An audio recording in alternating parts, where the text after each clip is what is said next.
So first off, one thing that is certainly evident from the VCs who are all up here is that, yes, they're all wonderful people and all of that.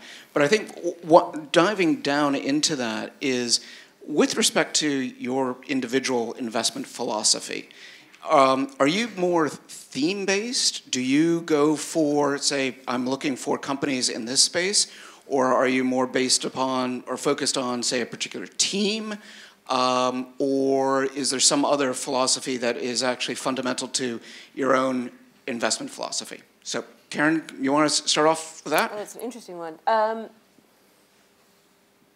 The reality is we kind of kid ourselves on it. So at the beginning of every year, we go through, or not the beginning of every year, annually, we go through a process of talking about market themes, directions, successes, failures, and we map out kind of what are our investment themes for the next kind of 12, 18, 24 months. So what kinds of businesses, what kinds of sectors. We go through that process, we identify things, we talk about how we can start doing marketing around those themes, and then we immediately default back to the management teams. So you throw out all of your planning that you've done in your full day off-site, you just throw it all away. We don't think about it that way, but the reality is a great management team will make a business thrive in a terrible market, and a mediocre team will cause a business to fail in a wonderful market. So if all the stars align and we can find a great team in one of the markets we've identified, that's brilliant, but the reality is the team always drives the investment.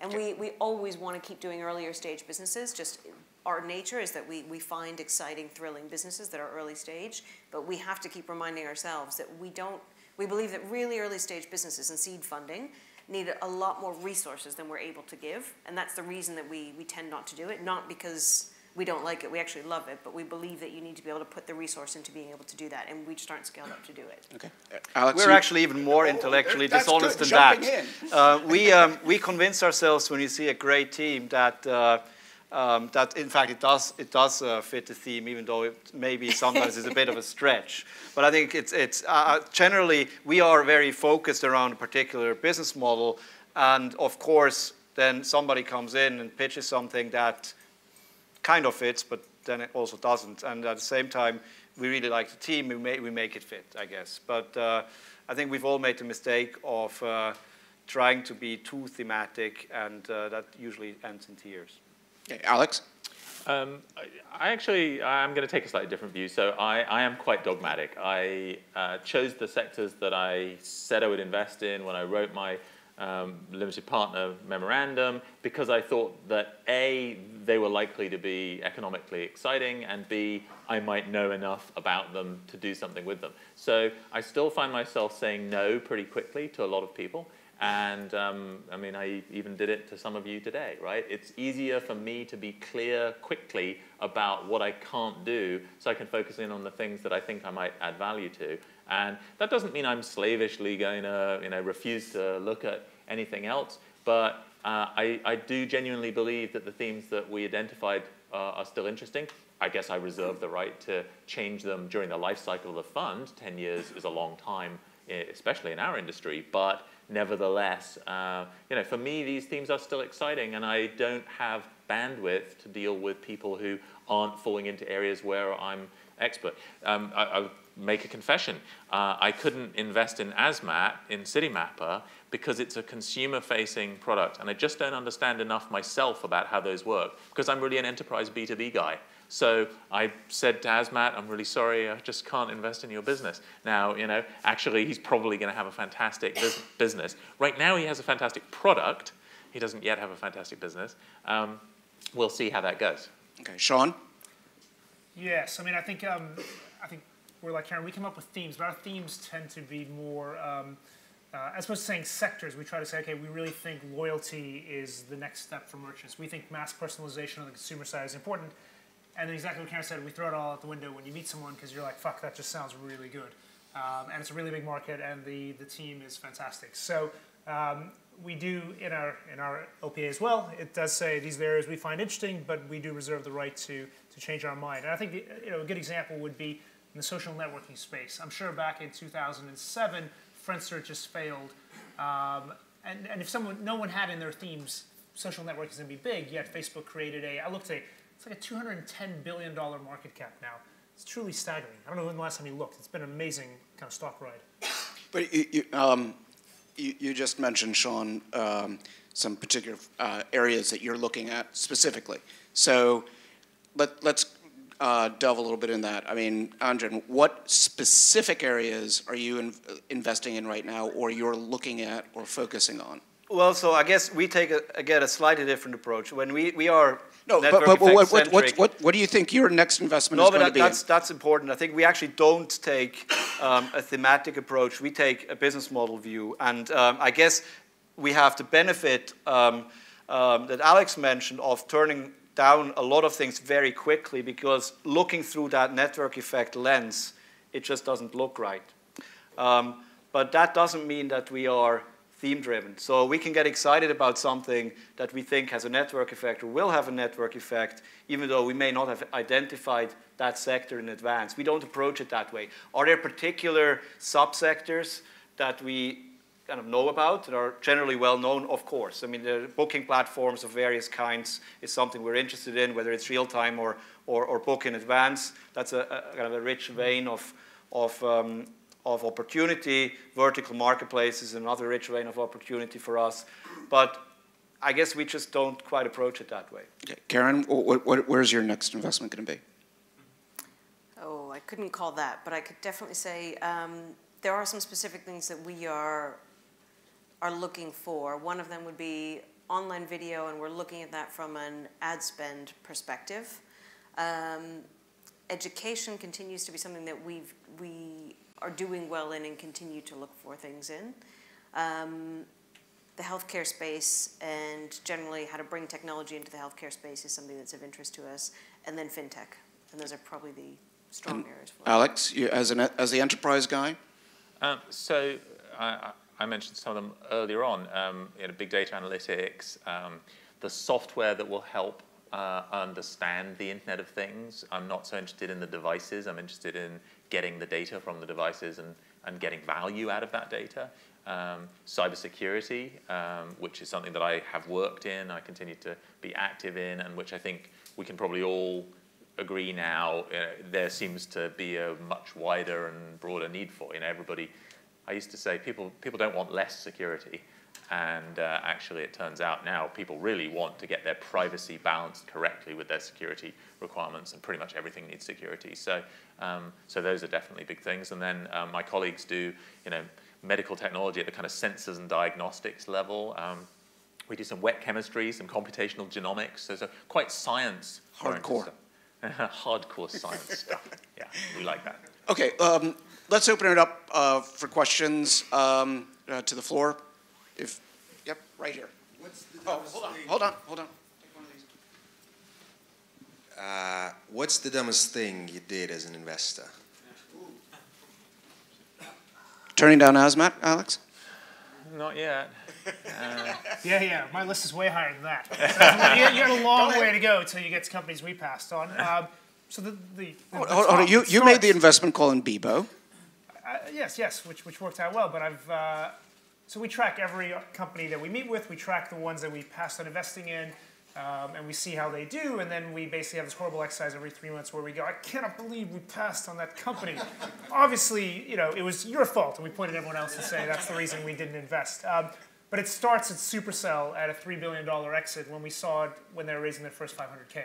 So that's at a $4 million valuation. So it starts there. So anytime a company goes, they're doing incredibly well, they've raised $30 million at a $200 million, whatever valuation, I go, you got an order of magnitude to go until you start approaching where I get upset about it. Okay, Andrew?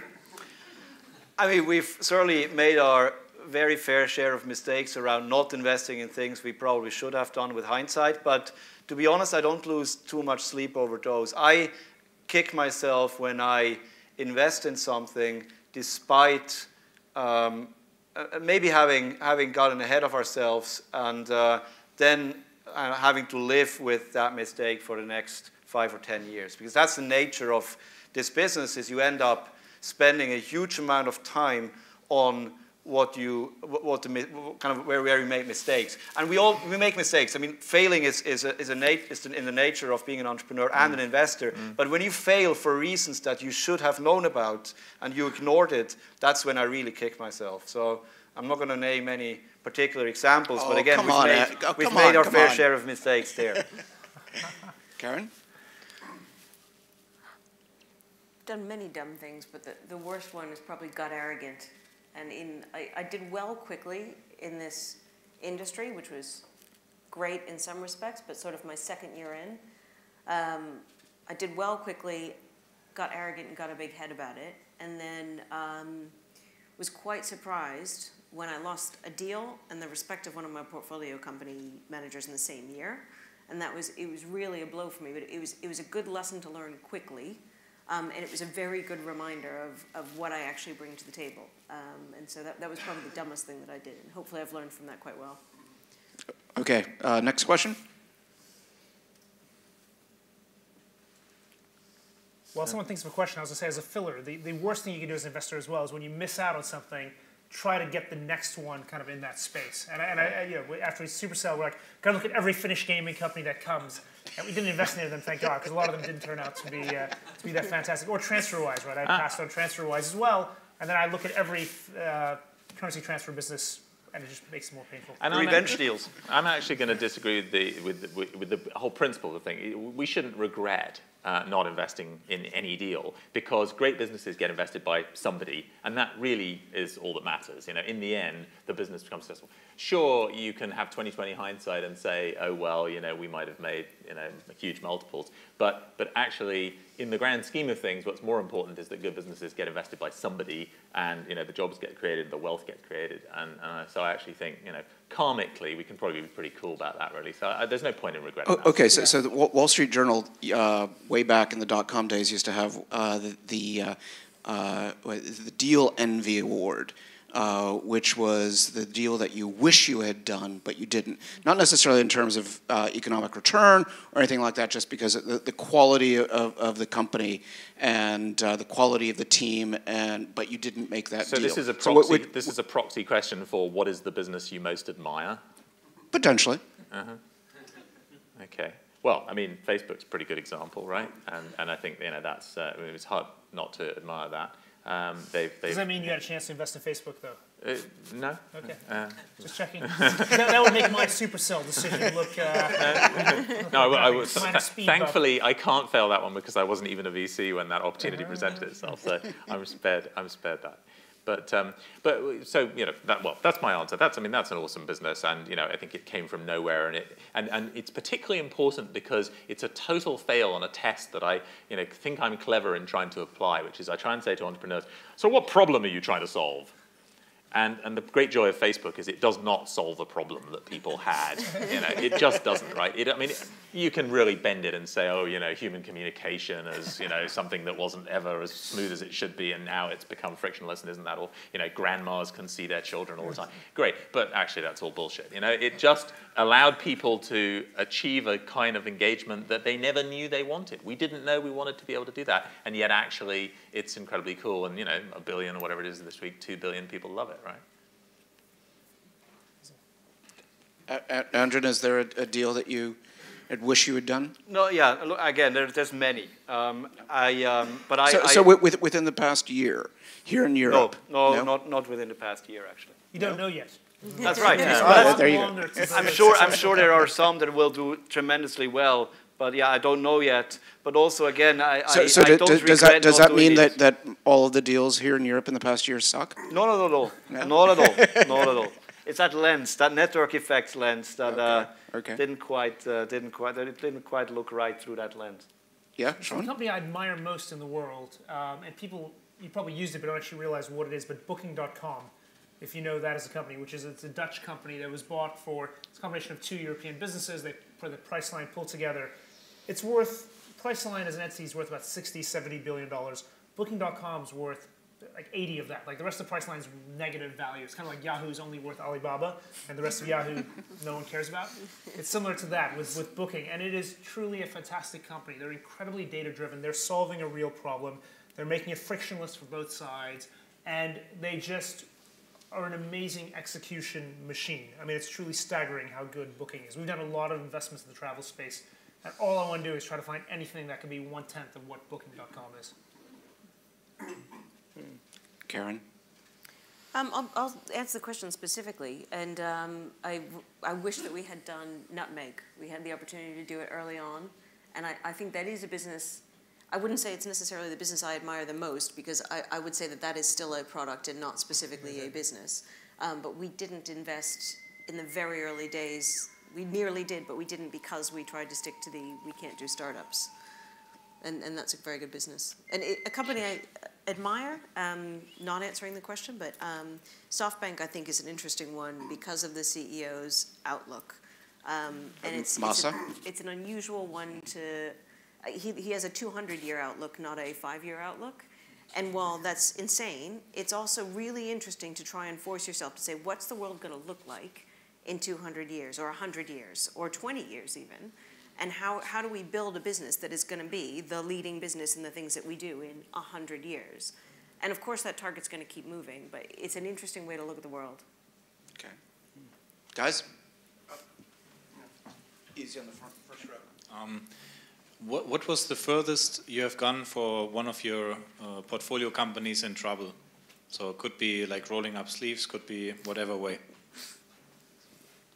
I was CEO for 2.5 days a week, CEO for 3 months as we try to sell a company of one. So. Did you end up selling the company? We did. Good. No, yeah, not because of the CEO. I think for me it's only to the valley, but that's important. That's like eating or breathing for technology investors. You have to be willing to get the valley. Then the next question is, yeah, but how often do you go back? So it's like, if you have to go, once every week for 3 months in order to get something done, that's seriously hard work. Or how long did you stay, right? Did you go to the valley for 3 days, or did you go to the valley for 3 months? And if you're in the middle of a transaction and you have to just stay and get things done, then it can be very time consuming. So in fact, Chris and I were involved indirectly together in a transaction in the valley where I took a British company and we succeeded in selling it to Yammer out of San Francisco. And then Yammer was actually simultaneously being acquired by Microsoft, which became quite complicated. But you didn't know that at the time. But I didn't actually know that at the time, and he didn't tell me because he wasn't allowed to. I couldn't tell you, dude. Because he couldn't. So anyway, I spent a long time in the valley making stuff happen. Like I had some pretty late night phone calls. The alternative version is, it's a fun question, but another great question is, what is the most ridiculous time you've done a conference call, which is definitely part of our joy. And the ones that start at 2 a.m. they're kind of a drag, but you just have to do it to get it done, and we got a great result, so it was cool. Cool. Anyone else? Or we've got another question. Sorry, there, and get you next. So I was just going to ask, do you see the new crowdfunding platforms as a threat? So I've actually been thinking about this quite a lot over the last year or so, because it started about a year ago. I started seeing companies raise, well, we'd seen Indiegogo and Kickstarter, and then I met with Jeff from Cedars about 3 years ago, and he said he's going to kick off this process, spent 2.5 years in kind of regulatory hell trying to get it to happen. And then he went live, and CrowdQ went live as well. And a year ago, companies were raising 50K, and I thought, it's kind of interesting. Then about 9 months ago, I saw companies raising £200,000-300,000 and I thought, if I was an angel investor, I'd be a little bit worried because that can take away some of the deals for you. And then in the last couple months, I've seen companies raise £1, £2, £3 million, and I thought, if you're a VC, you're probably screwed. Oh, wait a minute, what's really taking place here? And so I've actually been spending a lot of time with Jeff and the CrowdQ guys trying to understand what it means to us as VCs, because here's the dirty secret: if you're a founder, you can get a much higher valuation on these crowdfunding platforms than you can from us. So you don't get the added value that you get from us, but some of the valuations are truly insane that I see for companies receiving. But if you're a founder, that's fantastic. Why not? So this is predicated on a huge error of judgment, in my opinion. But I'm gonna, before I go there, I'm just gonna check if anybody else wants to jump in. Okay. So I think the really important mistake here is to believe that the money is the most important thing. The money is not the most important thing. The money is important, but the purpose of venture partnerships contributing to your business has to do a lot of other things. It has to do with network, it has to do with introductions of customers and partners and board members and those things. It has to do with experience, and you get none of that through introducing 100 micro investors into your business. But you get double the valuation. Yeah. So you have to decide what the value trade-off is.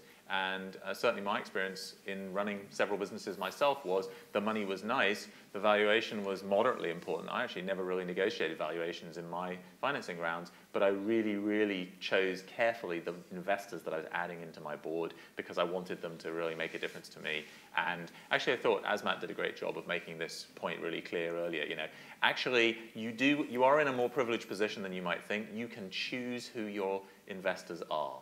And I'm not sure that crowdfunding really facilitates that in anything like as useful a way. So, you know, if you're mostly motivated by the quantum of cash or the valuation at which you receive it, you know, great, go for it. But I think there's a different role available for venture. And I think there's also a second point, just quickly, which is venture isn't about only one check. It's also about being there for you when the business needs more money later. And I think crowdfunding does not automatically, neither does it, you know, automatically avoid being there for you later, but there's just kind of an open question about will they give you more, will the same people invest again, does it matter whether they're the same people or not? And the point about having venture investors is that you can have a continuity of relationship with them, and I think that you know, really potentially adds a lot more value than just the money. But the valuation thing may be a big deal for you.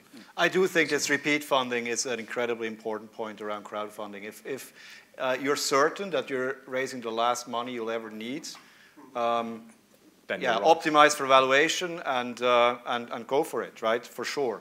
I think there's two forms of crowdfunding in my view. There's crowdfunding where you actually use the platform to find the investors. And there's crowdfunding where you essentially use it to organize the process of simplifying to deal with a lot of angel investors, right? I think that's a really important value that people like Sears and Crowdcube can add, because it makes total sense to start with angel investors early on, but it also makes total sense not to have to deal with each and every one of them individually. That's probably AngelList's approach, right? Yeah, that's a distinction between AngelList. Professional investor on a platform to ease your process of fundraising. Okay, next question. When you look back in 5 years to the next coming 5 years, what must have happened for you to make it a successful period in your business life? So you mean besides investing in the next Facebook? Could be. What's the thing you want to achieve in the next 5 years to make it a successful part of your life? So I know the answer to this because I've thought about it a little bit. But for me, it is anytime a founder is setting up a company, the first place they want to call, the first place they want to speak to, and the first investor they want to talk to is pro-founders. And not because of what that means, but because we've proven that our model provides real value to companies and that we've been able to scale across all of Europe. So that's my, I'm an entrepreneur myself in a different way. I'm in a startup, slightly more well-funded than most startups because it's a venture capital fund, but we're all trying to build businesses as well ourselves. And so for me, what defines success is serving my customers incredibly well, which are founders. Thank you. Anyone else? Any other question? Hi guys, just a bit of a contrarian question to start off the evening kind of. Basically, Vinod Khosla and Guy Kawasaki, they've come out about this, basically this whole VC value add stuff being kind of nonsensical. What are your thoughts on that, like inputting management teams into startups you've invested in and potentially firing a CEO or something like that? I think there are three types of investors, right? There's the investor who doesn't cause problems. There's the investor that adds value, and there's the investor who really does destroy value. And I think I've seen all of them, and I guess to your question, I aspire to be the one that actually adds some value. But I think there is a tendency in our industry to oversell, I guess, the kind of obvious value add, making introductions, and things like that, which obviously we all should do, but frankly we should do that even if we're not investors. So I think we aspire to be, or certainly I aspire to be, a good sounding board to the entrepreneurs, but also a tough sounding board. So I will tell an entrepreneur if I disagree. I will even tell an entrepreneur if I think he or she should no longer be the CEO. And I tell them up front that I will always do that if I become an investor, because I think I owe it to an entrepreneur to be honest with them. That doesn't happen too often, thankfully, but it does happen. And so I would have wanted somebody like that as an entrepreneur, frankly, right? When you are in a board where everybody just nods or everybody asks you the basic questions about what your business is about, you kind of end up educating your board members more than learning from them, then I think you have a real problem. And more importantly, I think as CEO of a company, you're surrounded by yes men, yes women for the most part, right? I mean, people are there to do your bidding and the direction that you set for the company. A good investor is a good partner and a tough partner, and the only one that you can actually have these tough conversations about, actually, I'm really worried about this, what do you think about that? And actually, I always, before we set up ProFounders, I was talking to my partner at the fund, and I was basically saying, 50% of our time is being a psychologist a little bit. But basically having those deep, heartfelt conversations with founders about where the business is heading. And yes, sometimes that means asking them no longer to be the CEO of the company. And I've done that probably 6 times in my life. 5 of the 6 times, they've been absolutely relieved and happy to have that conversation, because finally someone else could see what they were going through and they were struggling with it, whatever it might be. And it was always the right thing to do for the business. And the 6th time? That wasn't as good. That was more difficult. But Karen? I think, yeah, I think Andren's right that we can certainly have a tendency to overestimate our own value. But I absolutely think that we should be adding value. And there is the very strategic version, I think, of what Sean and Andren were talking about, kind of, are we still heading for the right destination? Do we still have the right resources to get us there? But there are really practical things that we should be able to do too. And I think those practical things should help the company get to where they probably would have got to anyway, but anywhere between kind of 5 and 25% faster. And those could be things like help you find a COO or an FD a whole lot faster than you could do it on your own. Or they could be things like saying, this is the average acquisition cost in this kind of an industry, here's the best practice, and here's how the people who do best practice get there. So it should be taking just knowledge that we understand from the market in a very practical way and helping a business get there faster. Okay, thanks. Got one question here and then one last question. Okay. So one contribution to providing value to a company is also being able to spend actually time with a company. Can you say maybe like how much time do you actually spend with the companies that you invested into versus time looking for new deals? It's hugely variable. I mean, it tends to be maybe? that at the beginning of the relationship, especially in an earlier stage company, then there's a lot that you can contribute. There's a lot of thinking about strategy, there's a lot of identifying talent, there's a lot of working on models, and if you're lucky, then everything goes better over time, and you can spend less time. And you can kind of measure your success to some degree by how many board meetings you decide you don't need to have anymore, and things like that, which is awesome when it happens. You can kind of say, wow, this business is now sufficiently mature. We don't need to be there, even every month, which is really nice. But it's also very demand-driven. So we were talking before about, you have a transaction, then you have to be available very intensely. And there are always periods of that during the lifetime of the business where it's really important to be hands-on. So, being on the premises, I mean, we don't run these businesses. It's really important, you guys run these businesses. So it's more about, how much am I on the phone? How much am I, in somebody's inbox, that kind of stuff. I mean, I probably have an email exchange with most of my CEOs. In some cases, every day, certainly every few days. I have a phone call, every day or two with several of them, but it's very demand-driven. It's also about people's personal character, right? Some people want more consultation, some people want less. So you have to, it's Sean's point about being a psychologist, you have to kind of identify the stuff. I mean, back to the other guy's question, it's very emotive phraseology to say, fire the CEO. I personally think it would be a serious failure of the investor if they get to the condition where they actually have to fire the CEO. It's a totally different thing to agree with somebody that they are no longer the right person in the business. So handling that kind of thing right is about really understanding the people and the status of the business, and that's a dynamically evolving thing. Anyone else? Or final question? It's a similar question. Anyone else? It's okay. Oh, go.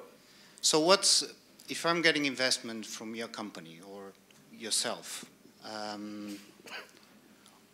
so if it's a services company, right? If you're 3, you can deal with a portfolio of 40 companies. So what's the ratio behind that? And do you keep receiving new investments and scaling your team also? Our rule is 6. We allow people to be on 6 boards, and that's it. And it's, you know, the only reason we'd be a 7th is because you know you're about to sell one of the previous 6. And it's as simple as that. So the numbers, there's a rule behind the numbers you stated wouldn't even apply. We couldn't imagine doing that kind of ratio. Your sanity starts to go. Your ability to make a valuable contribution starts to diminish. I mean, it's kind of about the days of the week, right? If you imagine that at peak you might have to spend a day a week on each business, you kind of do need a day to recover. So I will answer slightly differently, just to be exciting on the panel, controversial, if you will. But it really depends on the business, where the stage of the business as well. I mean, the dirty secret is the companies that are doing incredibly well, you spend, excuse the language, but fuck all time with the companies that are doing incredibly well. You think they, you know, at Facebook's board meetings, there were these really deep conversations. It's like, should we sell the Yahoo for $1 billion? Nah, let's keep going. Great, let's go out to dinner and celebrate how well we're doing, right? It's not hard to be on those kind of boards. So it really depends on the intensity of the companies. I mean, it comes down to the fact that it depends on the stage, the intensity, et cetera, with it. So we actually have a different ratio, and we've actually stepped off a number of boards with companies. We're still involved with them, so I still get the emails, communicate. I'm no longer officially on the board, but we're still kind of there. So our ratio is much higher, in fact. Yeah, I hope. We try to do the opposite. We try to spend more time with the most successful businesses. We don't always do that well because it's always a squeaky wheel syndrome, and so your attention is constantly being grabbed towards the businesses that are in some kind of either difficulty or distress phase, and they're perfectly deserving of our attention, but you don't necessarily want to give the businesses that are having difficulty much more attention than the successful businesses, because if you can take a business that's already doing well and double that success, it's going to be a much better payoff than if you can get a business that is growing at 10% to growing at 12%. And I think we do try. I mean, one of our most successful businesses in the portfolio is a jewelry company called Monica Venator, and we try to spend, the board meetings there are quite intensive because we're talking about where should we open the next shops, how do we take the next year's budget, which is already aggressive, how do we double that without breaking the company? And those are the kinds of conversations that we have.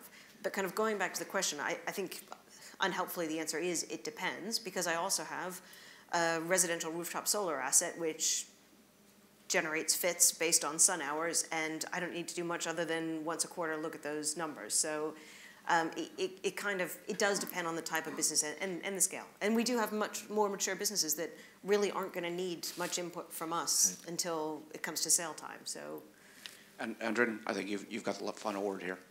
Excellent, very good. So now I start to be controversial. No, just kidding.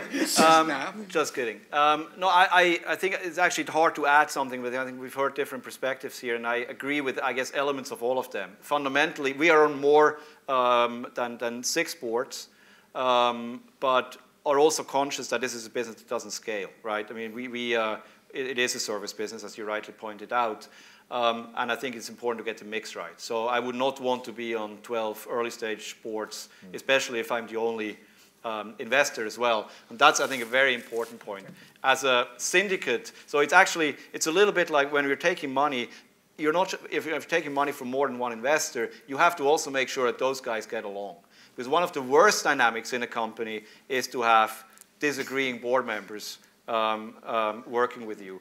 The opposite, however, if you have people who have worked together before and get along and share the workloads in a kind of predictable way for you as an entrepreneur, then it really is, I think, a very kind of constructive working relationship with the board. So I think it's a little bit like you're assembling your team. You're not hiring the same guy for CFO and Chief Marketing Officer and COO. You're hiring different people for different functions. I would ask you to think about constructing your board in the same way. There are certain things you want your board to do for you, and when you select an investor, and therefore, I guess by proxy, a board member, think about those skills in the same way. Great. Thanks very much. That's it. I'd like to thank Karen, Sean, Andrin, and Alex very much for hopefully what was lively and interesting. And please give them a round of applause. Thanks.